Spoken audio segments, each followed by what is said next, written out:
Imagine a burglar who breaks into your house every single day. He does not take your television. He does not take your jewelry. He does not even touch your money.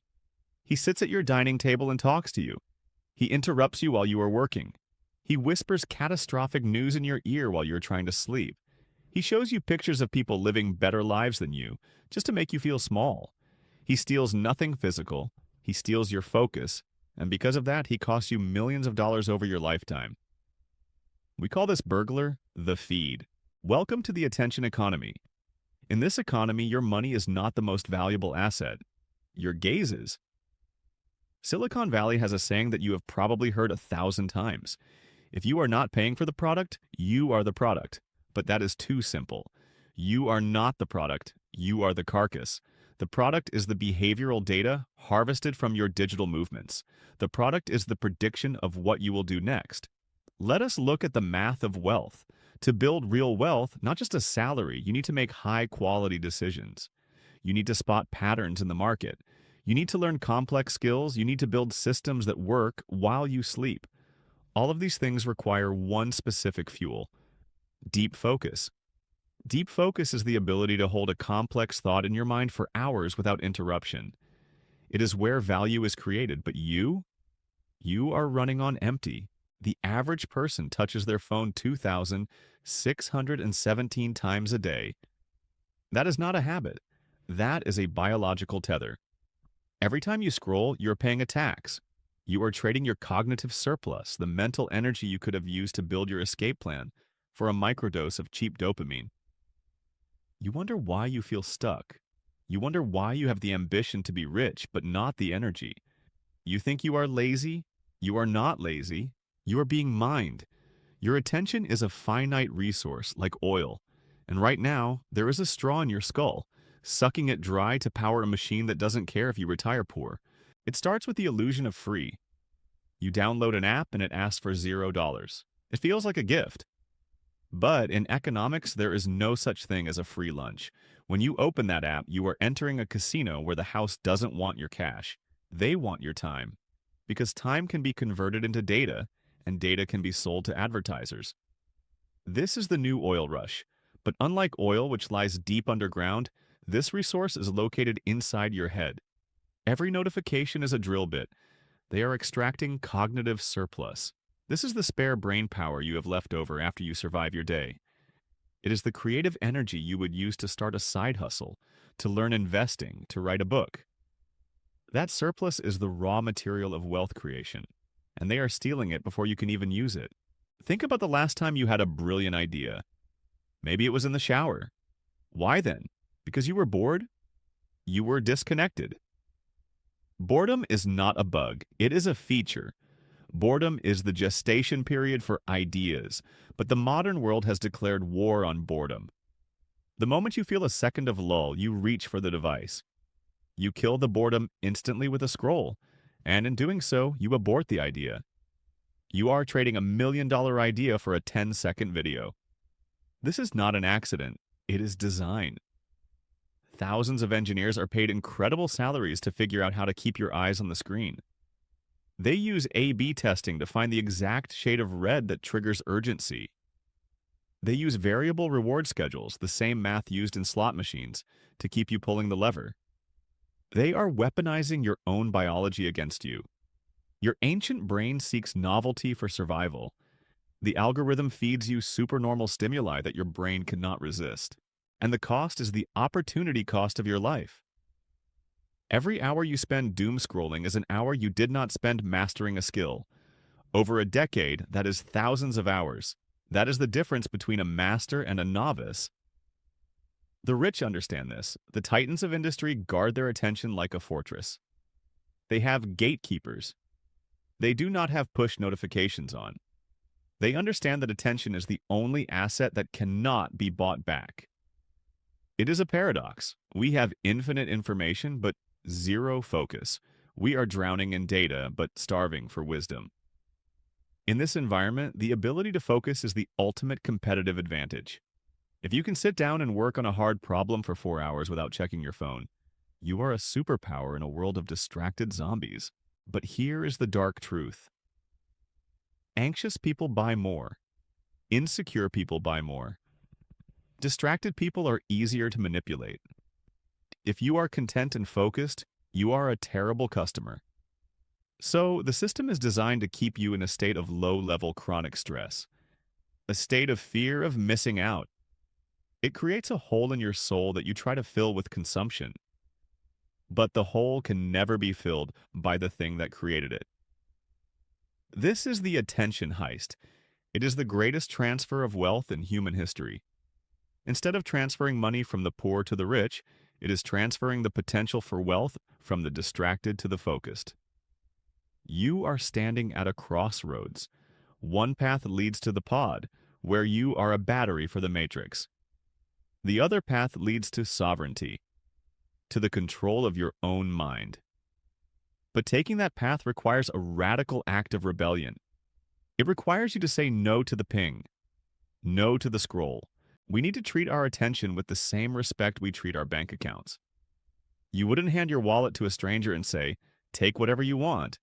Yet we hand our minds to these companies and say, "Take all the time you want." It stops today. The burglary is happening right now. The thief is in the room, looking at you through the screen. What are you going to do about it? To understand why you cannot stop scrolling, we have to travel back to the 1930s. We have to look at a box, a lever, and a rat. This is the famous Skinner box experiment. B.F. Skinner, a behavioral psychologist, placed a rat inside a cage with a small lever. If the rat pressed the lever, a food pellet would drop out. At first, the rat pressed the lever only when it was hungry. It was a transaction. Work for food. Simple. But then, Skinner changed the code. He introduced something called a variable reward schedule. In this new version, when the rat pressed the lever, sometimes a pellet would drop. Sometimes nothing would drop. And sometimes a massive jackpot of pellets would drop. The reward was randomized. The result was terrifying. The rat went insane. It stopped pressing the lever for food. It started pressing the lever out of compulsion. It would press it over and over again, thousands of times, ignoring its own exhaustion, ignoring other food sources, ignoring everything else in the cage. The uncertainty of the reward created a dopamine loop that the rat could not break. Now, look at your phone. Unlock it. Open your favorite social media app.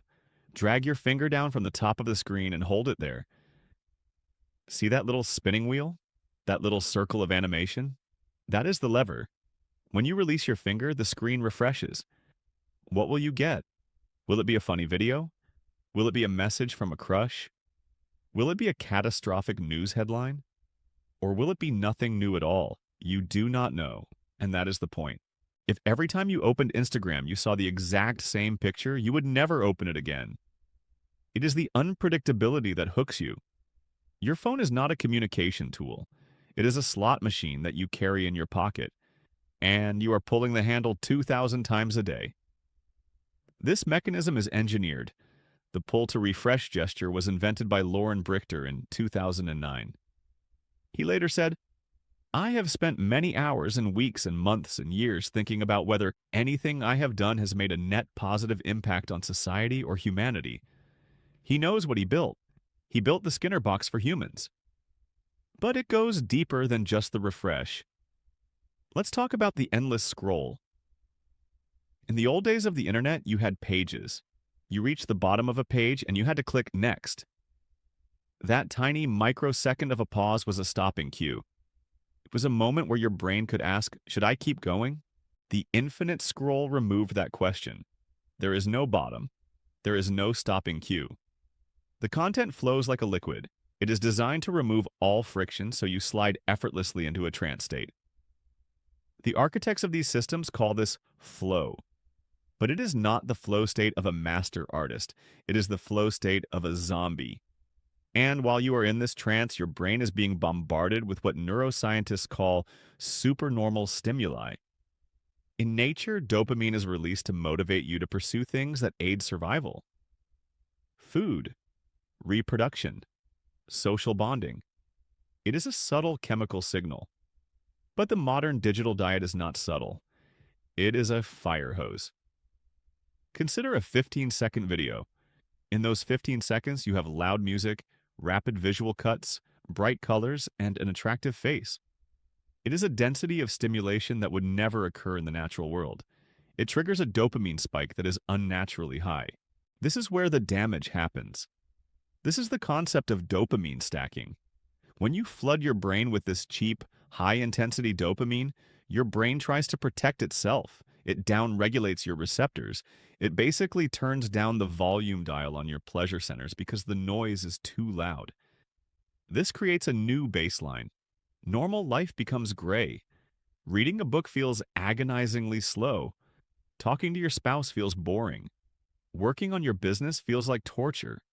Not because those things are actually boring, but because your sensitivity has been burned out by the slot machine. You have lost the ability to tolerate the slow burn of real achievement because you are addicted to the fast burn of digital consumption. And the algorithm knows this. It is constantly optimizing for time on device.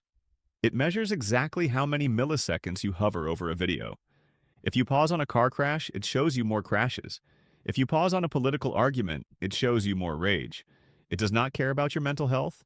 It does not care about truth. It optimizes for engagement. And the emotions that drive the highest engagement are anger, fear, and lust. So the machine is programmed to make you angry. It is programmed to make you afraid. It is programmed to keep you in a state of high arousal because a calm person puts the phone down. You think you are choosing what to watch. You are not. You are being shepherded through a funnel. You are the rat in the cage, and the algorithm is Skinner, tweaking the variables, adjusting the ratios, ensuring that you never, ever stop pressing the lever. This is why willpower doesn't work. You're bringing a knife to a nuclear war. You are fighting against a supercomputer that has processed billions of data points on human psychology, specifically designed to exploit the glitches in your evolutionary hardware. But the most dangerous part isn't the addiction itself. It's what the addiction replaces. Every minute you spend in the Skinner box is a minute you aren't spending in the real world. And the real world is where wealth is built. Wealth is not built by consuming, it is built by creating. And you cannot create when you are constantly reacting. You have been trained to be a reactive machine. A notification pings, you look. A red dot appears, you click. A video ends, the next one autoplays. You are not the driver of your own consciousness anymore. You are a passenger. And passengers do not get rich. Passengers get taken for a ride. To escape the cage, you first have to see the bars. You have to realize that the urge to check your phone is not boredom. It is withdrawal. It is your brain screaming for its fix. In the next section, we are going to look at the damage this does to your cognitive engine. We are going to look at why this constant switching makes it physically impossible for you to do the kind of deep work that leads to financial freedom. We are going to calculate the cost of the fog. But for now, put the phone down, just for a second. Look at the black screen. That is not a window to the world. That is a mirror. And the person looking back at you is the only one who can break the loop. We need to treat our attention with the same respect we treat our bank accounts. You wouldn't hand your wallet to a stranger and say, "Take whatever you want." Yet we hand our minds to these companies and say, "Take all the time you want." It stops today.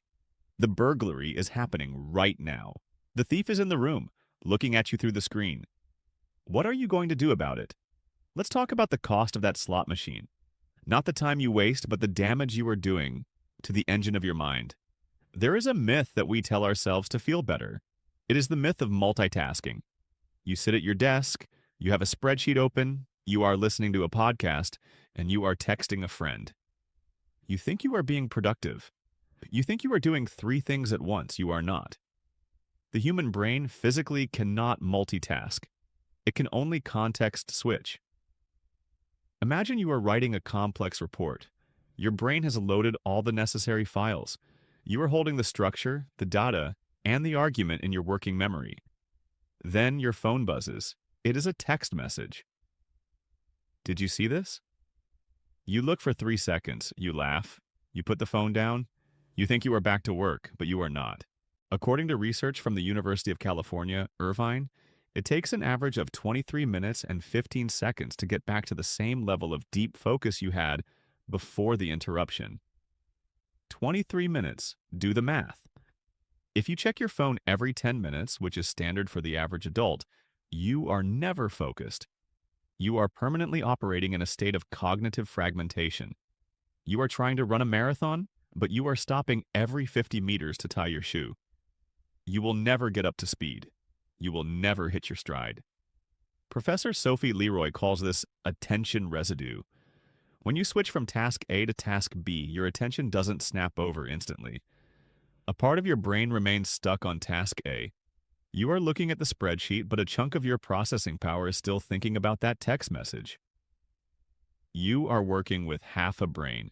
This is why you feel exhausted at the end of the day, even if you haven't done anything physically hard. The act of switching contexts consumes glucose. It burns energy.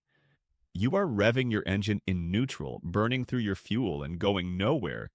But the consequences go deeper than just being tired. We are seeing a phenomenon called popcorn brain. The constant rapid-fire switching of digital life is actually rewiring our neural pathways. We are training our brains to expect a new stimulus every few seconds. We are losing the neural capacity for sustained, linear thought. And this brings us back to money. This is why the attention heist is a financial crime. In the modern economy, there are two types of work: shallow work and deep work. Shallow work is logistical-style tasks that can be performed while distracted: answering emails, attending useless meetings, filling out forms, replying to comments. This work is easy. It is low value. And because it is low value, it is easily replicated. It can be done by anyone. It can be done by cheap labor. And increasingly, it can be done by AI. If your day is filled with shallow work, you are in a race to the bottom. You are competing with the entire world, and you are competing with robots. You will never get rich doing shallow work. Deep work is the ability to master hard things quickly. It is the ability to produce at an elite level in terms of both quality and speed. Writing code that powers a new platform. Crafting a marketing strategy that converts. Analyzing a complex investment thesis. This is where the money is. This is where asymmetric returns come from. But deep work requires long, unbroken stretches of concentration. It requires you to load the entire problem into your mind and hold it there without dropping it. Think of it like building a house of cards. Every minute of focus adds another layer to the house. The higher you go, the more valuable the structure becomes. But every notification is a gust of wind. If you check your phone, the house collapses. You don't just lose the last card, you lose the foundation. You have to start over from the bottom. Most people spend their entire lives on the bottom layer. They build 2 cards, the phone buzzes, the cards fall. They build 2 cards, an email comes in, the cards fall. They are busy all day, but they are building nothing of value. They are trapped in the fog.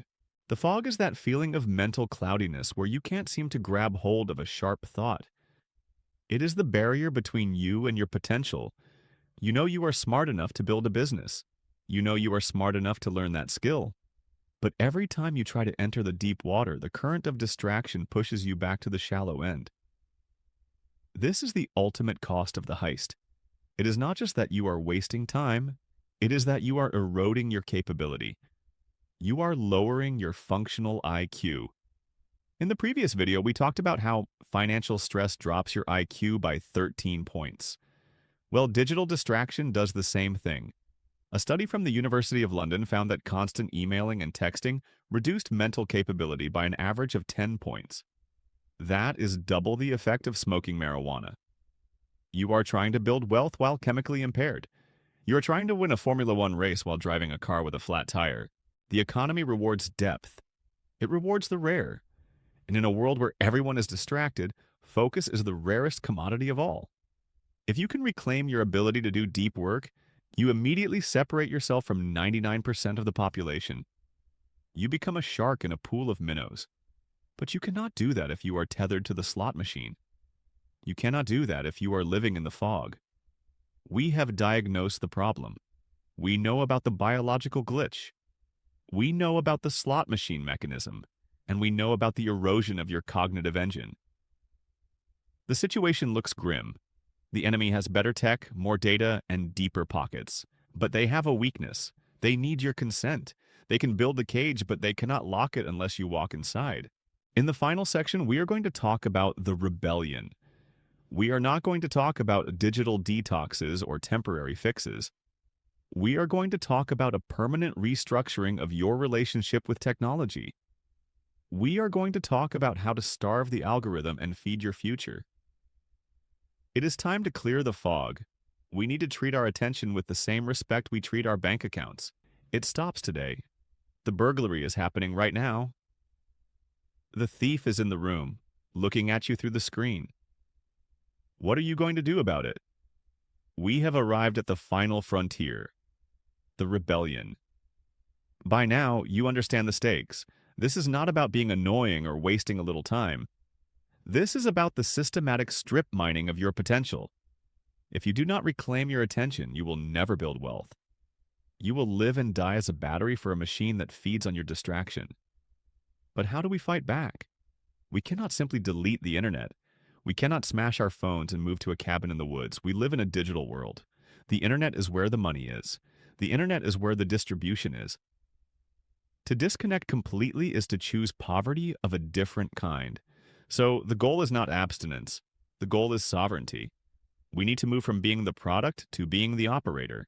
We need to build a firewall between your mind and the feed. Here is the protocol for the rebellion. Phase 1. Physical separation. You have to understand that you have no willpower. Against the supercomputer, your willpower is 0. So do not rely on it. Rely on environment design. The golden rule of the rebellion is simple. The phone does not sleep in the bedroom. The bedroom is for sleeping and dreaming. It is not for scrolling. If the first thing you do in the morning is blast your brain with cortisol and dopamine from a screen, you have already lost the day. You have handed the steering wheel to the algorithm before you even got out of bed. Buy an alarm clock. A real one. Put the phone in the kitchen. Put it in a drawer. Create friction. If you have to walk 20 feet to check Instagram, you will do it less. If it is in your pocket, you will do it automatically. You must sever the physical tether. Phase 2. Embrace the boredom. This is the hardest part. You need to detox your dopamine receptors. You need to relearn how to be bored. Try this. Go for a walk without headphones. Eat a meal without watching YouTube. Sit in a chair for 10 minutes and do absolutely nothing. It will feel uncomfortable. It will feel physically painful. Your hand will twitch, reaching for the phantom device. Your brain will scream at you. I am understimulated. Give me the lights. Give me the noise. Let it scream. That discomfort is not a bad sign. It is the feeling of your brain healing. It is the feeling of the neural pathways resetting. When you remove the cheap dopamine, your brain is forced to find stimulation elsewhere. It starts to look inward. It starts to process those background files it has been ignoring. This is where the ideas come from. This is where the solutions to your financial problems are hiding. They are buried under the noise. You have to lower the noise to hear the signal. Phase 3. Monk mode. You need to carve out sanctuary time for deep work. This is non-negotiable. You cannot build a business in 5-minute chunks between text messages. You need 4 hours of silence. Block out a time in your calendar. During this time, the phone is off, not on silent. Off? In another room. The internet on your computer is blocked using a firewall app. It is just you and the work. The first 20 minutes will be hard. The fog will try to suffocate you. But if you push through, you will enter the clearing. You will enter the flow state. This is the state where time vanishes. This is the state where you feel powerful. This is the state where you produce the work that changes your life. 4 hours of monk mode is worth more than 40 hours of distracted, shallow hustle. The rich know this. They protect these hours with their lives. Now you must protect them too. Phase 4. The identity shift. You have to change how you see yourself. You are not a user. You are a creator. A user consumes. A creator produces. When you look at your phone, ask yourself, am I using this tool to build my empire, or is this tool using me to build theirs? Every time you post content, you are working for the platform. But if you post content to drive traffic to your own business, The platform is working for you. It is a subtle shift, but it changes everything. Use the algorithm. Do not let it use you. Study the trends, but do not get lost in them. Extract the data you need and then get out. Treat social media like a radioactive zone. Enter with a hazmat suit, get the material, and leave before the radiation kills you. The world is splitting into two species, the distracted and the focused. The distracted will be the serfs of the 21st century. They will own nothing, they will rent everything, and they will be paid in dopamine hits while they generate data for the ruling class. They will live in the fog, confused, anxious, and poor. The focused will be the masters. They will be the ones who can learn the hard skills. They will be the ones who can spot the patterns. They will be the ones who build the systems that the distracted consume. You have a choice. It is a choice you make every single time your pocket buzzes. Do you pick it up? Do you submit to the machine? Or do you let it ring? The cables are in your neck. The slot machine is in your hand. The fog is in your eyes. But you have the power to pull the plug. Reclaim your attention. Reclaim your mind. Starve the algorithm. Feed your future. The rebellion starts now.